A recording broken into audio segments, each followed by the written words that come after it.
supply chain backlog that's happening in the United States of America. This is something that has personally impacted me in a devastating capacity, of course. I still have yet to receive my Uplift desk, the top of it, rather. I thought that Uplift was manufactured in the United States, and all of its parts were manufactured in the United States. I was wrong, I guess. I don't know what the going on. Let's start. Americans may need to start their holiday shopping early this year because of bottlenecks in the world's supply chains. Shipping containers and unloaded ships are jamming up ports, and there's a shortage of truck drivers to get the products out to customers.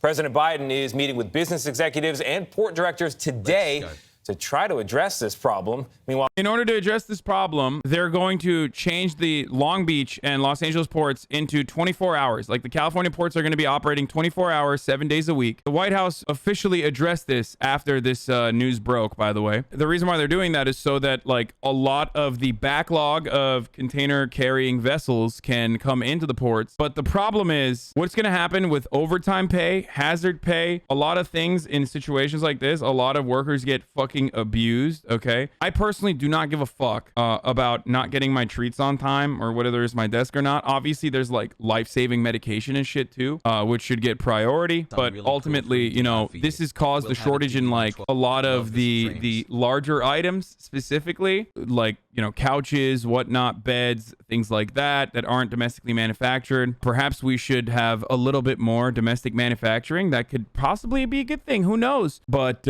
as far as everything else goes, these guys currently, the stevedores, longshoremen, truck drivers, and delivery drivers currently have a profound amount of power, okay? And if they are overworked and overstressed, this is an opportunity for them to unionize, strike for better fucking workplace conditions, and all that good stuff. So, by the way, for the record, I mean, not to use this as an opportunity to plug my merch, but my merchandise is domestically manufactured. Everything is done in the United States of America, baby. Good old US of A, union labor. Anyway, let's watch. Shipping delays will result in empty shelves. Carly McGinnis is the COO of a California-based toy company struggling to fulfill some orders because their products are trapped in the port of Long Beach. McGinnis's team considered taking drastic measures to retrieve them. Chartering a helicopter to come and try to pull the container out of the shipyard. We also debated renting a U-Haul to unload it ourselves. Thousands of containers are stuck because the ships transporting them have nowhere to go. It's like taking 10 lanes of freeway traffic and squeezing them into 5. Ports across the country are dealing with similar bottlenecks. In March 2020, COVID restrictions caused ports to cut capacity. As the economy rebounds, there's more stuff to import. But on the ground, trucks can't move it fast enough, due in part to a driver shortage. The Biden administration is working with states to speed up the process to get trucking licenses out faster.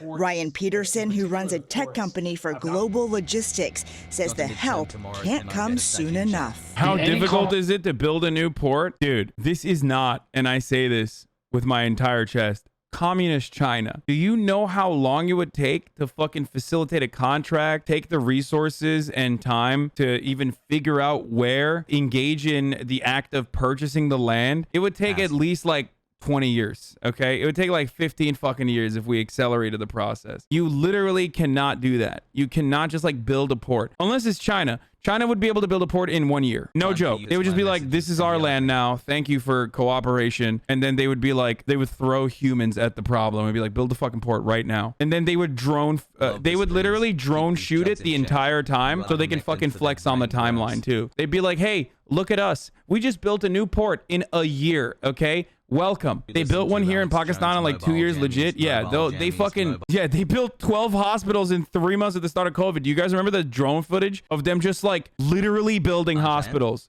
Like in a matter of 7 fucking days, dude. They were just like, come in, open up the land, put the hospital down and be like, all right, we're done here. All right, let's move on to the next city. It was fucking insane. The people who are saying, why is Biden stepping up to fix this? This is a gigantic, if not the most important problem he's facing inflation, prices skyrocket, people can't get their goods that they paid for. America will fucking lose their shit, dude. Are you kidding me? They will lose their minds. Everything falls apart when you can't get your $5 jalapeno poppers. How many times do I have to stress this point? Treasury Secretary Janet Yellen spoke with CBS Evening News anchor and managing editor Norah O'Donnell. Is the economy adjusts and we get the pandemic under control, these pressures will mitigate, and I believe we'll go back to normal levels.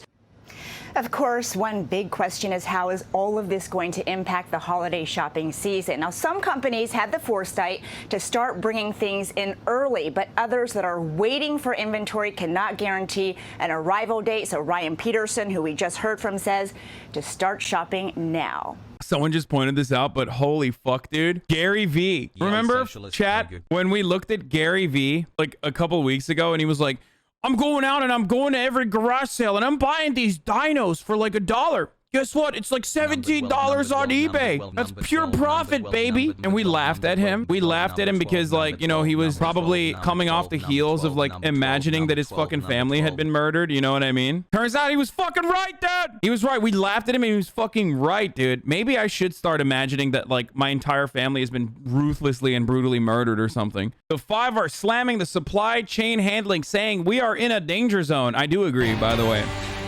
And I love this. I love the coverage from, oh my God, what is this, like 10p? What the fuck is this quality? Facing a nightmare.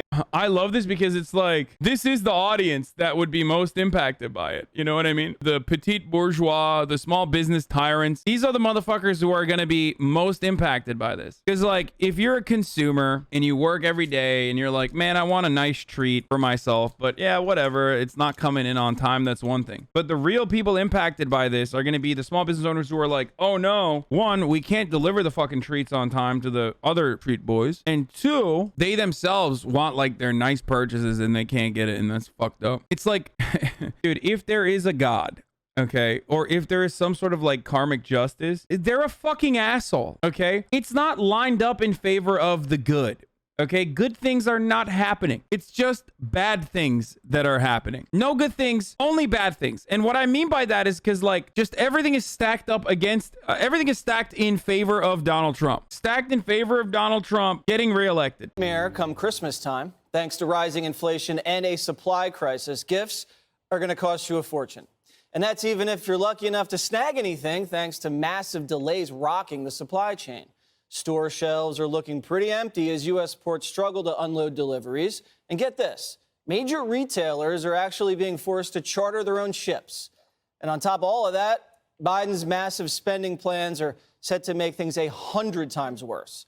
He's set to address the supply crisis tomorrow, he says.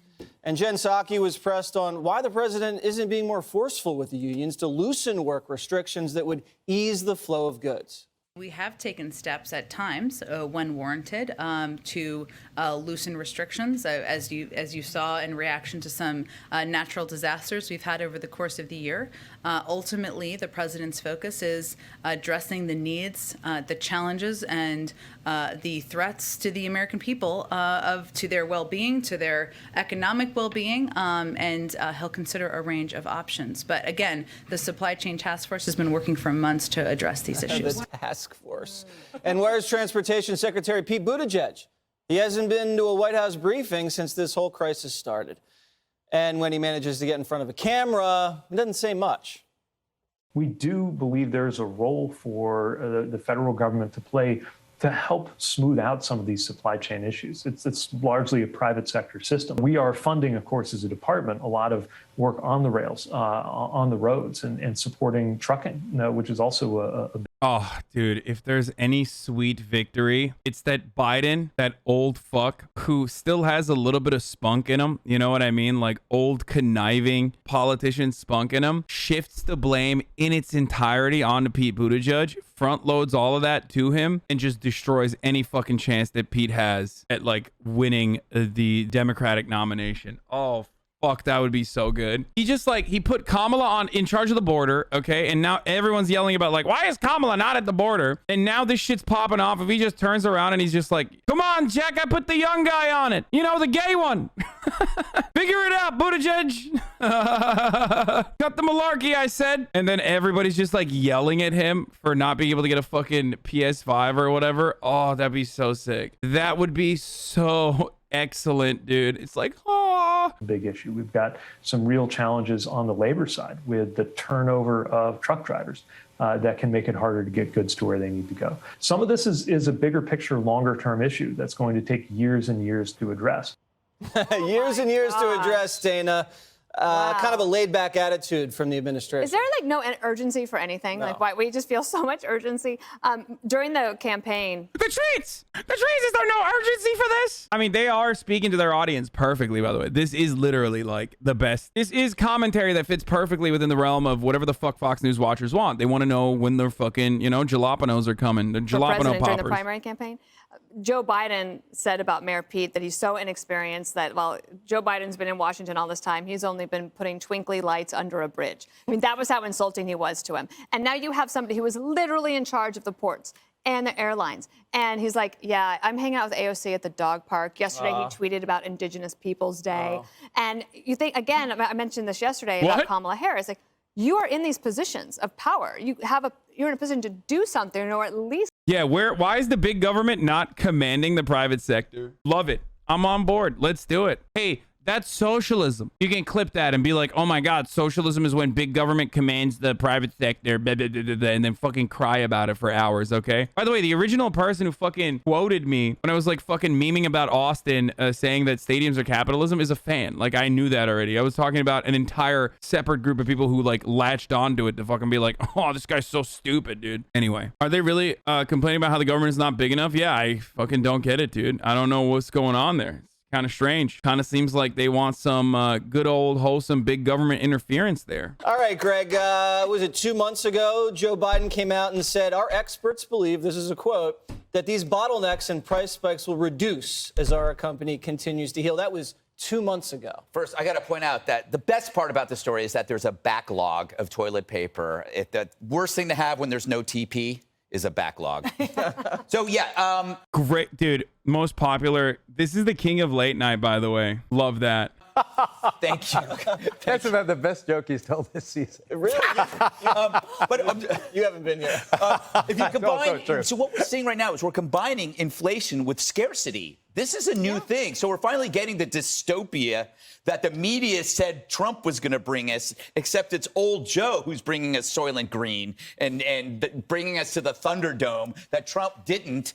I think our political leaders, while you're not sensing the urgencies, don't mind these problems. They don't mind that you pay more for gas because you drive less, right? Yeah. And the fact that you have less money in the bank means you have to rely on them. So it becomes more of a government state. So there's no urgency. Their kids are going to get the gifts that your kids aren't going to get because that's why they're in politics, to be exempt from the scarcity that we have to deal with. Remember, What? Wait, one, who was the president when we ran out of toilet paper? And two, politicians got into politics so they could get the treats before everybody else? What? I'm getting into politics to get my friend a PS5 for Christmas. Please vote for me. The First Amendment was a fucking mistake. Yeah, every day I get closer and closer to a Chinese-style authoritarian grip on what the press can and can't say. The more I watch Fox News, the more I'm like, maybe we should jail fucking pundits. Of course, in a situation like the United States of America, the first pundit that was going to jail would be me and not these fucking reactionary weirdos. But, you know, I just dream away, I guess. But like, holy fuck, dude. Politicians in power did nothing about crime because it didn't affect them, and they still haven't.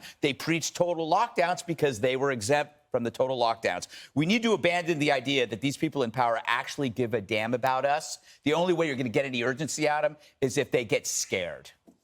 I mean, he's not wrong. The people in power don't give a fuck about us, right? And I agree, right? But also, you're like an advocate for the Republican Party regularly. So what the fuck does that mean? These guys never criticize Republicans. Like, ever. At least I criticize the Democratic Party all the time, probably more than I fucking ever give them props for doing the right thing. Also, you guys are all like multi-millionaires. What the fuck are you talking about? Like, oh, we're not going to be able to cut the line. What the fuck is that? Listen, motherfucker, you and I, we can make do without the treats. Okay, let's talk. King of late night comedy, Greg Gutfeld. King of late night Twitch streams or daily Twitch streams, HasanAbi. Okay, let's talk mano y mano. What is this? Like, politicians are doing this so they can cut the line and get the treats. Good old fake populism went out of power from right wingers. I mean, they did that hand to hand. Is that what mano y mano means? I thought it was fucking man to man. Anyway. This is what happens when people in power act according to their ideology and don't act according to basic economic fundamentals. Everything described here in terms of the supply chain problems, the labor shortages, the spike in inflation is a self-inflicted wound by the Biden administration. It's intentional, and even if it wasn't directly related to some of the recovery from the pandemic, it is certainly exacerbating all the troubles. One, you don't pay people to stay at home. So you have the labor shortage, almost 10.5 million. Like, what were they supposed? First of all, Donald Trump did that. And I praise the fucking administration for doing that, even though they low-key had to do that. And also, what was the counter? Were they supposed to get fucking murdered? Like, what kind of take is this, bro? What is this? Some motherfuckers' jobs isn't just to sit in front of a camera and be like, man, this sucks. Get back to work, you slaves. Okay? And I say this as a fucking Twitch streamer. Okay? So that's the difference between someone like this fucking evil villain-looking Andy over here and someone like myself. Okay? It's so wild. Like, these ghouls, they're literally like, why are the workers getting paid to survive and exist when they can't work? Nuts, dude. And they never asked that same question to, like, why are small businesses being kept afloat by the government? Where did the fucking PPP loans go to? How many of these businesses were prosecuted for misusing the funds that they got, the loans that they got from the government? Your thoughts, Geraldo? Well, I think that you're putting way too much blame on Joe Biden. Not that that is surprising. I understand that he's an easy target, but we've lived through the most disruptive health crisis in a century. We've lost 700,000 Americans. It is not surprising that not just Joe Biden, but the owner and the guy who runs Walmart and all the Target and all the other big stores, Amazon, they didn't anticipate this phenomenon either. He had all these people getting all this money. Here's $1,400 check. Wait a second. Dagan just said they did anticipate it, and that was months and months ago. Early this year. Well, who's they that they anticipated? All what the big did they retailers. anticipate? Listen, if you have a ship and you order the It's fucking bullshit. This notion that, like, people were anticipating this and, like, seeing that it was going to be this bad. I mean, sure, people thought there were going to be bottlenecks, but the problem is that, like, no one knew it was going to be this bad until recently when it started becoming a serious fucking problem. Do they have this guy in the audience? Yeah, exactly. He is the villain. He is the villain type here. He's the voice of reason, unfortunately. Anyway. Product in January and it gets there in March. Don't order it in March, the 2 weeks before you need it, because you're trying to save money, spending money on inventory. I think it's really cruel. Let me just give you a personal story quickly. My youngest just turned 16. As I did with all of my children, I got her a car. Well, I got her a Mini. Okay. And I got her older sister and the oldest sister, they all got Minis. Flex. I sat down. It was great celebration. Oh, Sol, you're 16. You passed your driver's test. Isn't this great? The car's going to be delivered in 4 months. Nah. I mean, it's like crazy, but these people... You are truly suffering, Geraldo. And your brand new car is delayed by 4 months. Oh, listen to the populist. This cold winter without your Mini. Listen to the populist, who lives in his mansion in Greenwich Village. I wish. My point is that this is a cascading problem where plenty of people are responsible and didn't anticipate. But Geraldo, this is the President of the United States. He says the buck stops with him. What if it was Trump? Everybody knew this was coming months before, and now he has a task force. Okay? But he had one the task in February force hasn't too. done anything. They had a commission in February, and they reported in June, the Biden administration, on the supply chain issues. And one of the things they said is, you know what we need? More green energy. Oh, it's always green energy. It's always the answer to everything. They like the high gas prices because it forces people to use green energy that doesn't make any economic sense unless gas is at $3. What the fuck does that even mean? Green energy isn't even fucking green at the moment. Like, what does that even mean? They like high gas prices? Like, why? What the? No, nobody likes that. Like, that's literally not how this works, man. What the fuck? I feel like she's just saying shit. High gas prices impact every part of the economy, okay? We work on the petrodollar. It is a significant source of revenue, and it impacts every sector. Like, it's not like trucks are fucking running on green energy. And even then it would be like, it's not like fleets are fucking running without gas. And even then it's still like, how do you charge those things? Nobody likes high gas prices. That's so fucking stupid. It's like, the thing that annoys me about this sort of stuff is that, like, they just fucking totally make shit up, right? And then your fucking parents believe it. They're literally making a living